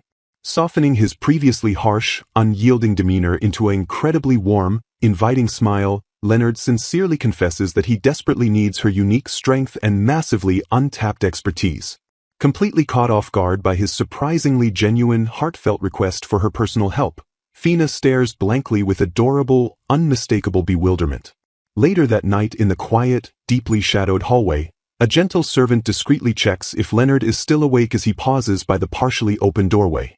The servant quietly and respectfully reports that Lady Fina has finally roused from her traumatic slumber, remaining blissfully unaware of the true, terrifying nature of her sudden bout of unconsciousness. Nodding thoughtfully at the highly delicate, incredibly sensitive update, Leonard insists they must immediately have a proper, highly careful discussion regarding her strict future safety protocols. Sitting down heavily with his highly trusted aide, Leonard grimly questions if such profound, deeply ingrained psychological scars can ever truly heal, reluctantly accepting that it will undoubtedly be a painfully slow process. He openly and passionately marvels at Fina's incredible fortitude, finding it profoundly admirable that she cheerfully tackles brutal daily challenges while bearing such a massive, completely unseen emotional burden. The highly supportive aide murmurs his total, unwavering agreement before curiously gesturing toward the entirely unfamiliar, incredibly thick book resting conspicuously right in Leonard's lap. Flashing a highly mischievous, deeply self-deprecating smirk, Leonard casually declares himself a common criminal and a completely shameless thief, utterly baffling his poor, unsuspecting aide. Revealing the highly coveted stolen prize to the quiet room, Leonard proudly displays Miss Fina's intricately detailed personal notebook dedicated solely to the massive earldom of Cole. Tracing the elegant, beautifully scripted cover text with immense reverence, he slowly reads out the central focus of her highly exhaustive research regarding Count Colt's expansive territory.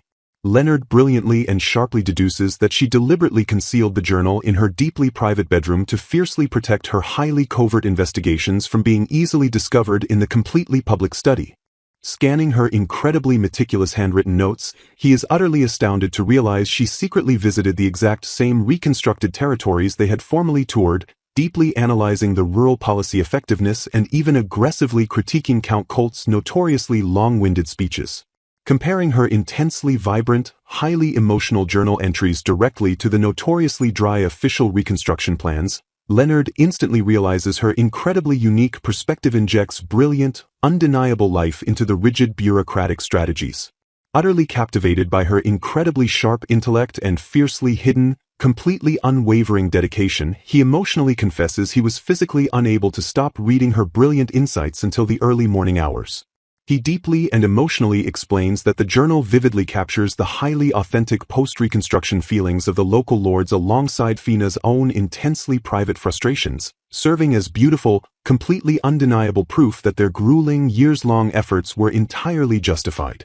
Completely overwhelmed by the sheer, staggering depth of her entirely unseen dedication, the fiercely loyal aide furiously rubs his rapidly watering eyes while desperately and hilariously denying that he is actually crying. Smiling incredibly gently at his highly trusted aide's touching, deeply heartfelt emotional display, Leonard fondly acknowledges the incredibly deep, entirely unspoken bond forged through 2.5 completely grueling years of collaborative territory reconstruction. Wiping away his intensely proud, completely uncontrollable tears, the highly emotional aide marvels that a sheltered young lady, who had absolutely no formal obligation to study territory management, passionately devoted her entire beautiful soul to secretly learning and validating their massive life's work. The deeply loyal aide vows to do his utmost to ensure she is properly rewarded, to which Leonard firmly agrees that she deserves much more. Lying quietly in her bed, Fina gazes thoughtfully into the distance while wondering what important question Lord Leonard had wanted to ask her. Finding herself strictly confined to bedrest after being scolded, she glances around her quiet, sunlit room with lingering, anxious restlessness. Remembering that he promised to speak with her after finishing his work, she sighs heavily and decides she must find another distraction in the meantime. Wondering where her personal belongings went, she softly questions if her loyal maid Laramie had already securely hidden her precious notebook away. A maid suddenly approaches the heavy wooden doors of her bedroom and politely calls out to excuse her sudden interruption. The attendant respectfully informs Fina that her mother has unexpectedly arrived for a visit and quietly asks if she should show her inside. Jolting upright in sheer, wide-eyed panic, Fina frantically agrees to let her mother into the room. She clutches her chest in utter disbelief, wildly wondering why her mother would make such a sudden, completely unannounced visit today of all days. When her mother gently asks if she has calmed down, Fina awkwardly insists she is completely fine and is merely resting as a temporary safety precaution. Desperate to shift the focus, Fina asks about Henry, and her mother warmly replies that he is sleeping but has been eagerly asking to see her more often. The quiet atmosphere drastically shifts as her mother calmly reveals she heard about Fina's medical condition directly from Duke Helmet, leaving Fina completely stunned. Panicking that her secret instructions to the staff were completely ignored, Fina listens in horror as her mother knowingly explains that the Duke called her hopelessly stubborn. Blushing furiously at being labeled stubborn by a high-ranking noble, Fina is caught completely off guard when her mother pointedly probes about her daily interactions with the Duke. Her mother suddenly breaks into a soft, highly genuine chuckle, leaving Fina staring at her in utter, silent confusion. Apologizing for her unexpected laughter, her mother warmly admits she originally meant to scold her but found the Duke's highly accurate assessment of her stubbornness far too amusing. Pouting defensively, Fina mutters that she must confront Lord Leonard because she genuinely doesn't recall doing anything to earn such a frustrating reputation. Her mother swiftly points out that wanting to stubbornly question a duke perfectly proves his exact point, making Fina groan heavily in miserable defeat. Smiling tenderly, her mother sadly reflects that anyone knowing how deeply the carriage accident wounded her heart would easily see through Fina's stubborn insistence that she is perfectly fine. Lowering her gaze with heavy, visible guilt, her mother tearfully apologizes for cowardly pretending not to notice Fina's deeply hidden pain all these years. Deeply moved by the raw, highly unexpected confession, Fina stares at her mother with wide, incredibly emotional eyes.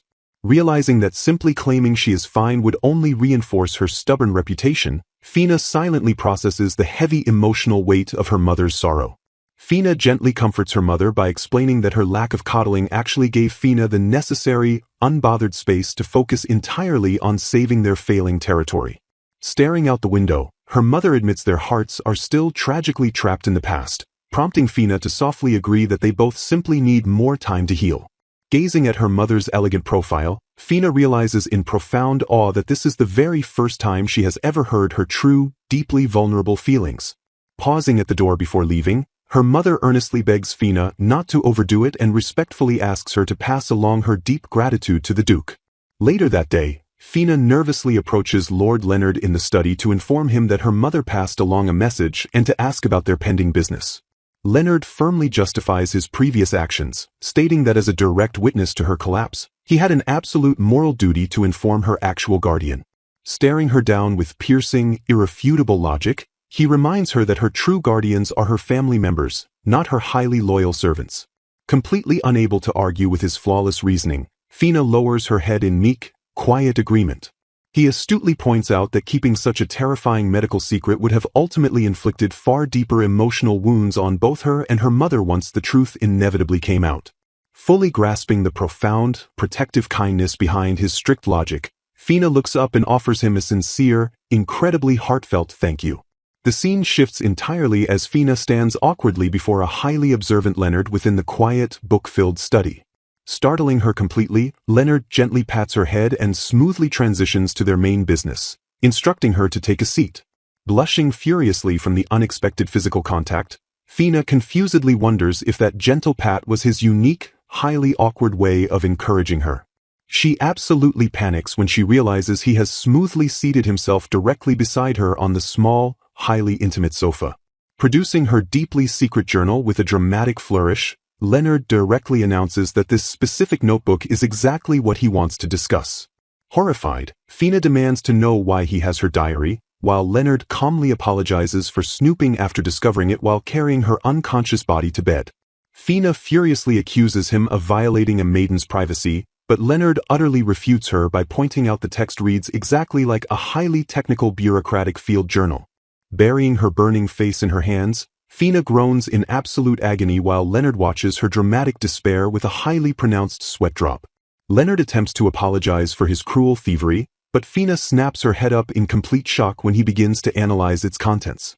She spirals into pure panic, mortified that he now definitively knows she secretly idolized him and actively stalked his various reconstruction sites.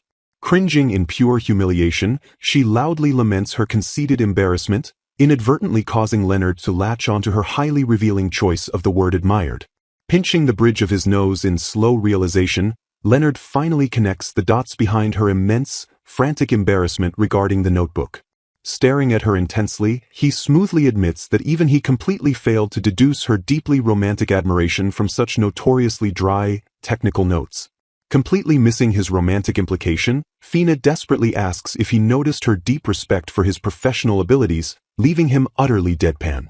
Sweating profusely, Fina nervously asks if he had mercifully only read the very beginning of her horribly embarrassing journal.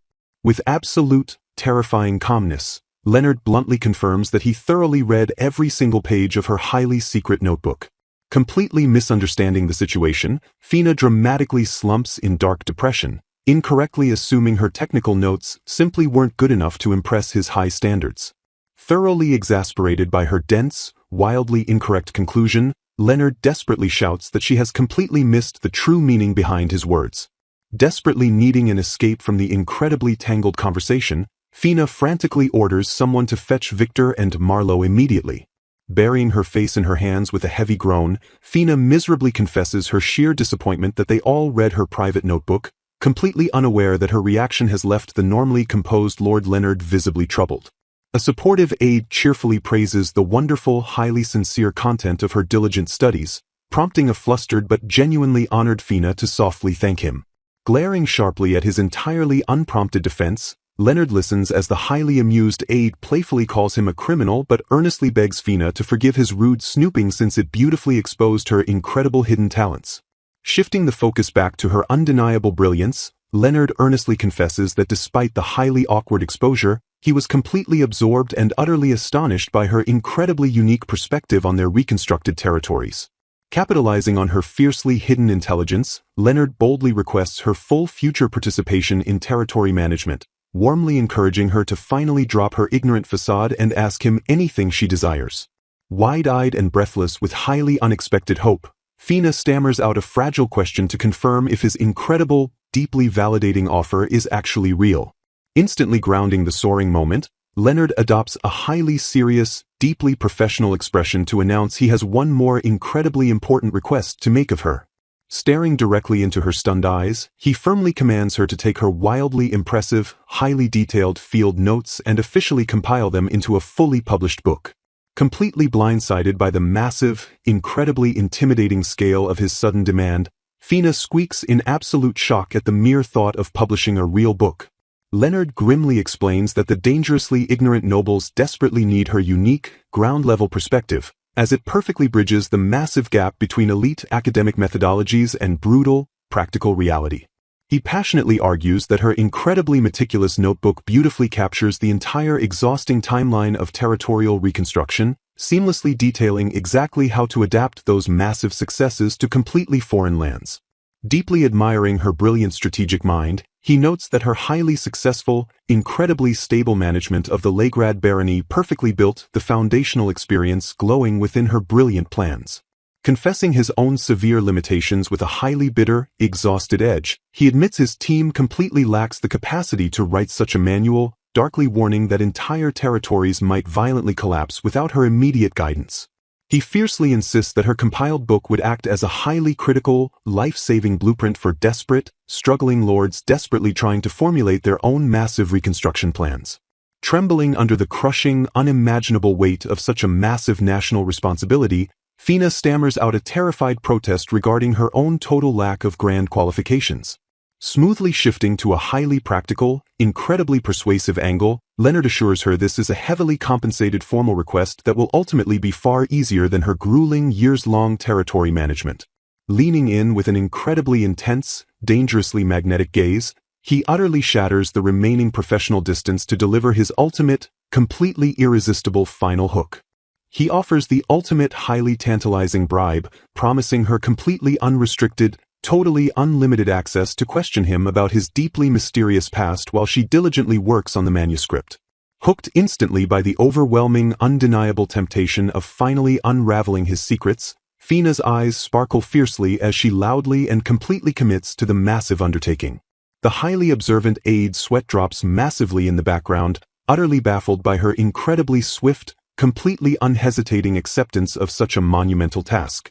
Flashing a highly victorious, devastatingly handsome smile, Leonard smoothly extends his hand to officially lock in their incredibly monumental, wildly ambitious new contract.